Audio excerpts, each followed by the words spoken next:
Langsung kita sapa ya. Selamat pagi Ruri. Selamat pagi Kak Jason. Kabar baik ya? Alhamdulillah, baik-baik. Alhamdulillah, nggak usah manggil Kak lah, orang kita seumuran, cuma beda setahun 2 tahun lah ya. Ruri, gini, tadi aku Iya, sudah bacain profilnya Ruri sedikit. Ternyata Ruri ini kan membantu sesama dan sudah lekat dengan kegiatan sosial yang aku baca bahkan kelas 1 SMP.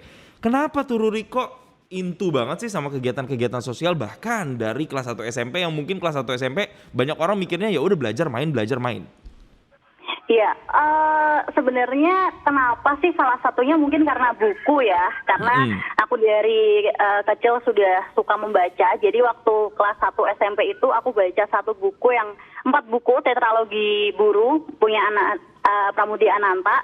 Dan itu membuatku bergetar gitu kalau misalkan baca buku-bukunya Pramudia. Pasti juga Kak Jason dan MG listener juga tahu ya gimana kerennya Pramudia kalau nulis tentang gerakan masyarakat gitu. I see. Makanya karena aku tahu menyadari potensiku, aku suka membaca, aku suka menulis, bikinlah aku sebuah perpustakaan dan komunitas anak di lingkungan gitu di sekitar desa.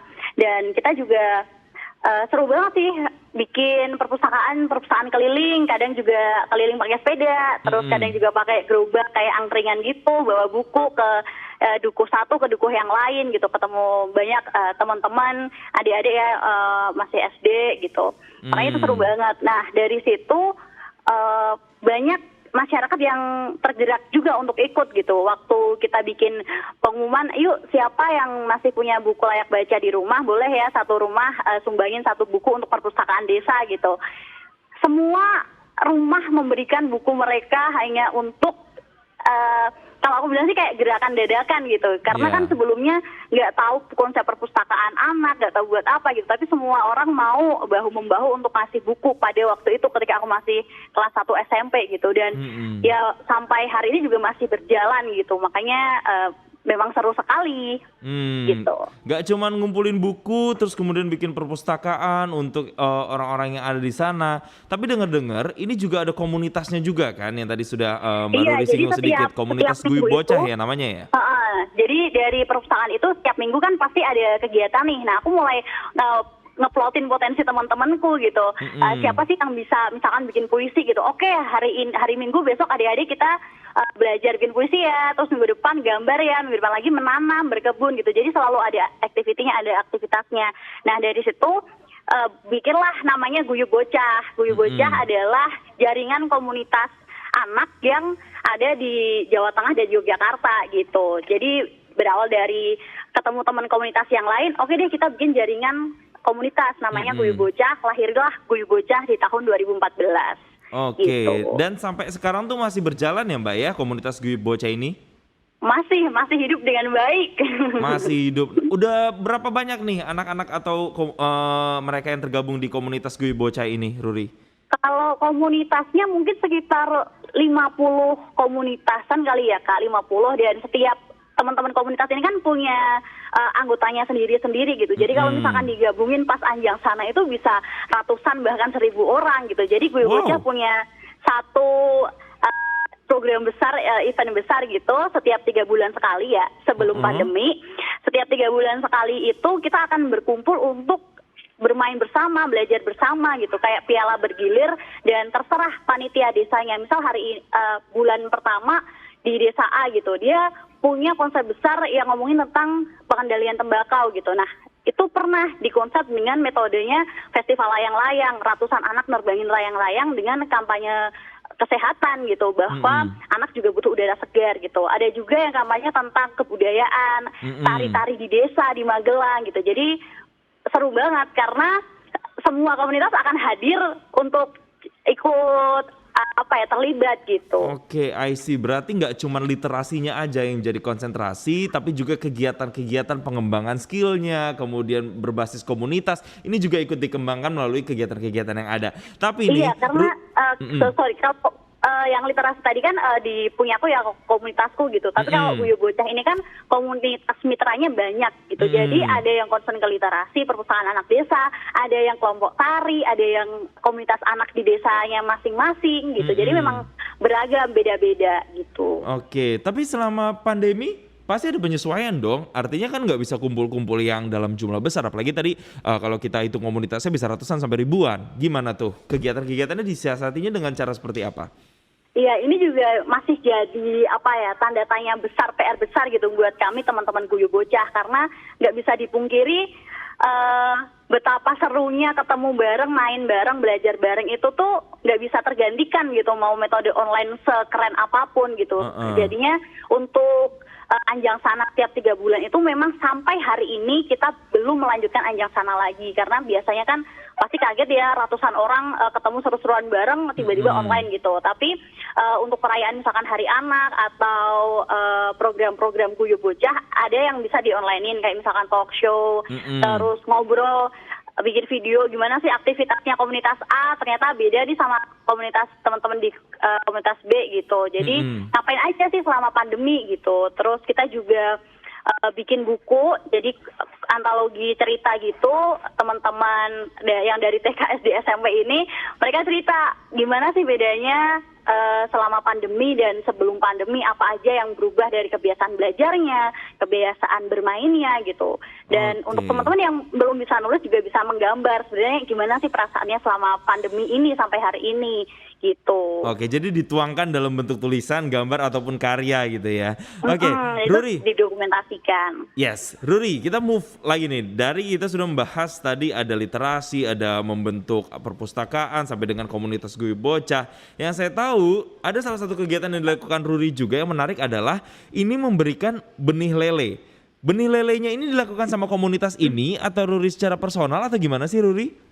Iya, jadi akhir tahun kemarin itu ya mencuat-mencuatnya pandemi lah sekitar September tahun lalu itu kita mulai mikir gitu, ternyata ya anak-anak dan perempuan itu kan sangat terdampak ya Kak Jason ya karena COVID-19 ini gitu. Jadi kita kerjasama sama FAM Indonesia, Forum Aktivis Muda Indonesia itu untuk membagikan paket bibit lele dan juga ember plus bibit-bibit sayur gitu. Jadi pembagiannya ini salah satu programnya Guyub Bocah kan ada namanya sampah untuk sekolah gitu, di mana setiap keluarga memilah sampah mereka, sampah terpilah dengan baik, terus disetorkan ke bank sampah. Nah ini bank sampah Guyub Bocah, namanya bank sampah untuk sekolah gitu. Biasanya kita bank sampah dapat uang dari hasil sampah kita, tapi itu didonasikan untuk biaya pendidikan anak-anak di Klaten dan Jogja.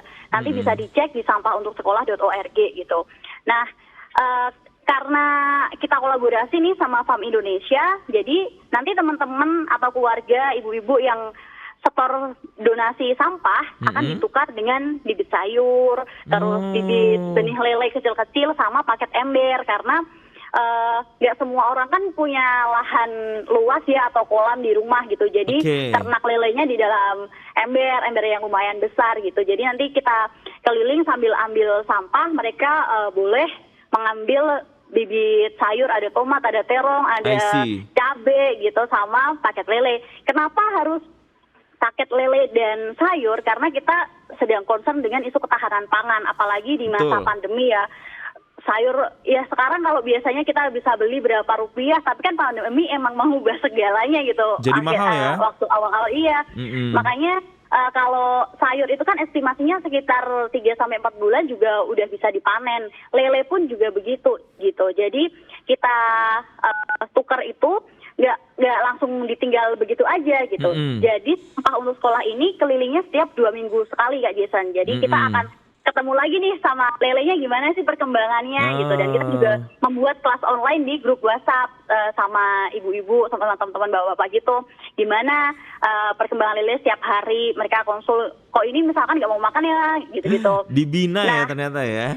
Iya gitu. Jadi memang ini selalu berkontak terus gitu. Dan memang semua, kalau aku bilang sih kayak bukan dikawal, ditemani dari awal lelenya ini masih kecil sampai siap panen gitu. Jadi mereka juga ini aku udah panen nih barengan, panenin lele sama panen terong, jadi bisa digoreng, bisa juga dimasak sayurnya gitu. Dan sampai hari ini juga masih berlanjut. Jadi banyak teman-teman yang misalkan nggak bisa beli cabe, ya tinggal petik di kebunnya sendiri karena dulu pernah nanam.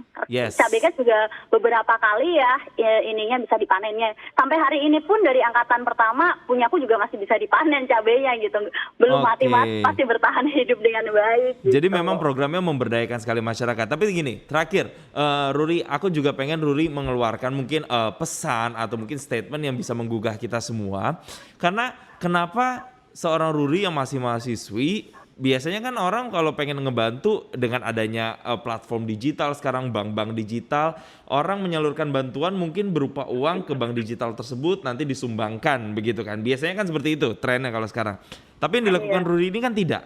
Yang dilakukan Ruri adalah memberdayakan masyarakatnya dengan membagikan benih lele dan juga membagikan sayur-sayuran tadi. Kenapa lebih memilih jalur yang seperti ini dibandingkan jalur yang lebih simpel memberikan uang? Karena gini ya Kak Jason, kita teman-teman Guyub Bocah, aku dan teman-teman juga kayak memang concern gitu. Kita nggak bisa hanya memberi langsung ditinggal gitu. Kita harus memastikan benar-benar masyarakat ini bisa hidup dengan baik, berpesta poranya tuh benar-benar proses gitu. Jadi kalau aku sama teman-teman di akhir program gitu, kita selalu bilang, biarkanlah mereka berpesta pora, kita harus rela gitu. Karena keberhasilan pemberdayaan masyarakat adalah ketika teman-teman, ketika masyarakatnya ini bisa bertumbuh, bisa berkembang dengan baik tanpa ketergantungan gitu. Nah, makanya kenapa kita lebih memilih itu, kita merasa itu jalur yang memang tepat, alih-alih ngasih langsung ditinggal pergi, entah sekarang bisa makan, besoknya kita nggak bisa jamin loh mereka bisa berkembang sendiri gitu. Makanya kita memang selalu tahu gitu tiap 2 minggu sekali itu kan pasti ada progresnya terus gitu. Dan dari situ pun ketika mereka sudah panen dua kali panen lele, mereka mencoba lagi sendiri dan selalu share hasil belajarnya di grup gitu. Kita juga senang karena mereka bilang ternyata beda banget loh Mbak, dapat bantuan, kan dulu juga pernah ya dapat bantuan dari mana gitu misalkan. Nah itu cuman dibuatin kolam, terus dikasih bibit, kasih uang, ditinggal pergi, udah nggak tahu harus digimanain gitu. Selama beberapa hari semua lelenya mati gitu. Dan mereka terkaget-kaget, kok bisa ya kita melihara sampai bisa panen, sampai bisa dimasak gitu. Mereka kaget dan heran, kita juga ikut senang karena setelah itu mereka bisa mandiri untuk beternak lele sendiri, berkebun sendiri, pakai pupuk organik gitu.